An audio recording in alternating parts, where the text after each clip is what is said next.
I can hear the marathon staff now. Oh no, it's another really weird F-frame submission. What are we gonna do? I'm just kidding you guys. This is my marathon submission for BSF0. Now, what the heck is BSF0? Well, I'm gonna give you the Cliff Notes version.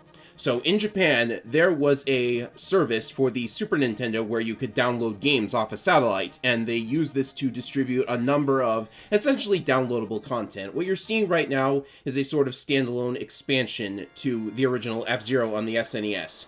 5 new courses and 4 new vehicles to play with. So, if you are a fan of the original F-Zero, checking this out is definitely going to be worth it. It's very interesting to look at, and I really like the design of these courses. I think they're a lot of fun, so I think showing this off at a marathon would be a really great thing to do.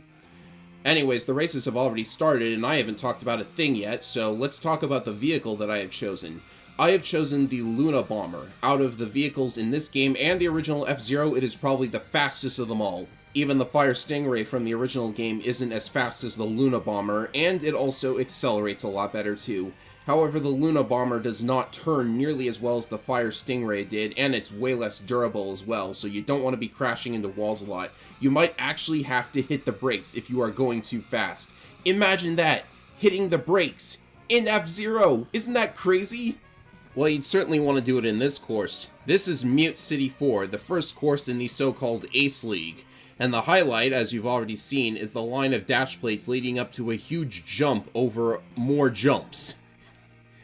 You know, that's actually interesting. The jump plates are just out there floating in midair because, according to F-Zero lore, these tracks are situated thousands upon thousands of feet in the air. Anyways, considering the Luna Bomber's poor turning, you don't want to be constantly going over those dash plates that increase your speed over and over again. You actually want to use the dirt to slow yourself down so you can make that turn without losing too much speed.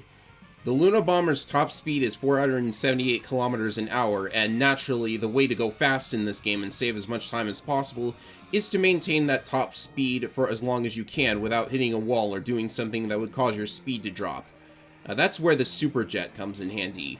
In the original F-Zero and F-Zero 2, you get one use of the Super Jet per lap, or you can save it for subsequent laps. What it does is it will give you a very big burst of speed for a short amount of time. There are optimal points on each course for using it, or you can save it to correct a mistake that costed you a lot of speed, because after using the Super Jet, you will definitely exceed your top speed and then drop back down to it after the Super Jet is over. The goal of every track is to finish in at least 3rd place. That's what lets you move on to the next race. If you finished in first, you get a long animation like what you just saw. Some players slow down intentionally so that they skip that animation and finish in 2nd or 3rd instead. I don't really know how much time that actually saves. Sometimes runners do it, sometimes they don't. Anyways, the second course is Big Blue 2. It's crazy to think that the original F-Zero only had one Big Blue, because this is the course that probably has the most well-known song in the entire soundtrack.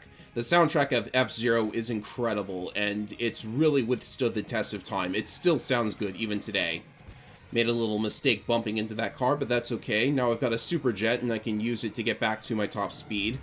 You can also use it to skip over patches of dirt, which will slow you down when you drive over it naturally, but not as much when you've got the Super Jet active. Actually, even with the Super Jet, some big patches of dirt can still slow you down significantly, even if your Super Jet is active. However, for a small one like that, they're nothing if you've got the Super Jet active. Also, this blue spot that I'm driving over, that's ice, apparently. It doesn't really look like ice, but whatever.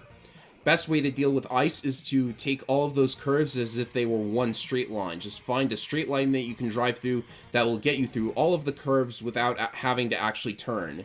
That's called efficient driving. It saves you time, it causes you to not reduce speed by turning, and it will get you over the ice without actually slipping. You can slip on the ice. I've rarely, if ever, actually slipped on ice because none of the turns in the game are sharp enough that this would actually be a risk. Also, this is the longest course in the game. It takes over 2 minutes to complete for me, but I'm going to work on shredding my time until I can get it under 2 minutes, because I've beaten all the other courses with the Luna Bomber in under 2 minutes, so I would like to include this one in that category as well. I am playing this on the Master difficulty, which is the highest difficulty in the game. You unlock it by completing the game on Expert mode. Though, to be honest, the vehicles in BSF-02, they're so good and very, very powerful that beating the computer on Master difficulty isn't as hard as it would be in the original F-Zero, because the original F-Zero's machines, well, I don't want to call them poorly designed machines or anything. I guess you could say the computer is way better at using them than the player can be, because the computer actually does cheat quite a lot in these games. Their maximum speed is always way higher than yours, and they're also always right behind you no matter how fast you go. But with BSF-02's machines, it's very much easier to outspeed them. I guess that's what I want to say. Oh, and you might have noticed something that I am doing at the start of every race. I intentionally overheat my machine's engine. This causes me to have a much slower startup than normal. However, I can use that to get a bump from the machine next to me when the race starts. It will hit me from the back and push me to my top speed much quicker than if I had just accelerated normally. Anyways, this track is called Sandstorm 1. You might have noticed that it looks exactly like Sand Ocean from the original F-Zero, so why this isn't just Sand Ocean is beyond me, but I don't know, I guess they wanted to make a new setting or something. I'll figure it out later. But the music for this track is Fire Field from the original F-Zero, and Fire Field was a really tough course, so I think that implies that this course is tough for the Luna Bomber as well, especially with these landmines in the center of this corridor here. I intentionally ran over the part of the track that damages me because that lets me take the corner faster, and I'm going to use the Super Jet to speed through it as well. Other than that, there's not a lot going on in Sandstorm 1, I just have to avoid these exploding cars. Those flashing pink cars, they explode if you touch them. This is something the original F-Zero does. As you get further and further into the race, it starts spawning these orange cars as obstacles. They technically aren't a part of the race, but they will bump into you and hurt you.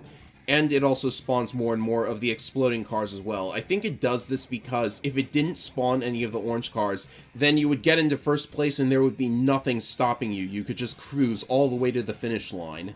With the orange cars out, things are a lot more dynamic. You have to actually avoid them and put effort into your race, even though you're already in first, and it's possible to actually fall behind because you could hit something and lose a lot of speed. If you are familiar with maximum velocity on the GBA, you might know that the exploding cars were kind of subbed out in favor of exploding mines, and that game was the first to really make it so that the player could use obstacles such as mines and exploding cars to their advantage, because those explosives, if you hit them correctly, they would actually make you go a lot faster. This is something that GX also did. But in this game, however, landmines and exploding cars are something you almost never want to touch. So with that out of the way, let's hope we never have to deal with a sandstorm ever again. I'm just kidding, the final course is actually a second sandstorm, but before that we have to play on Silence 2. Ah yes, Silence, the most inaccurate name ever. There's going to be a lot of noise when you race on this course. This course really likes jumps. There's actually a section of the course where there are no guardrails, there are instead just a bunch of jumps on the edge of the track.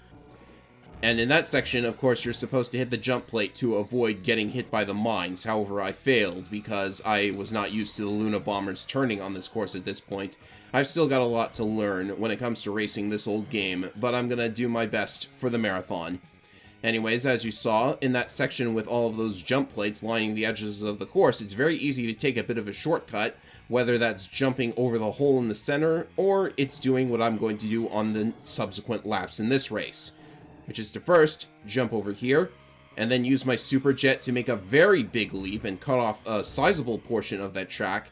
I mean, it's not a huge amount that I skipped, but it is a pretty significant skip. You can cut ahead of the CPU really well if you are having trouble getting first place here. And I just have to do it 3 more times. One of my pet peeves with classic F-Zero is that you have to race 5 laps on every course, and very often, like, repeating the same course 5 times can be a little bit repetitive on some of the longer courses. The original game's Fire Field was exceedingly long, and I really hated having to run it, because it's also a very big endurance challenge as well. That's neither here nor there, though. I just have to make these jumps 2 more times. Like, all of the courses in the so-called Ace League, they are very, well, they pass in under 2 minutes, so I think they're alright. I made a bit of a mistake there, but luckily the Super Jet was able to get me back up to speed. And as you can see, when you go over that pit area that recovers your health, the Luna Bomber seems to recover a lot of health from the pit area. That's simply because its health bar is much shorter than the Fire Scorpions, for example.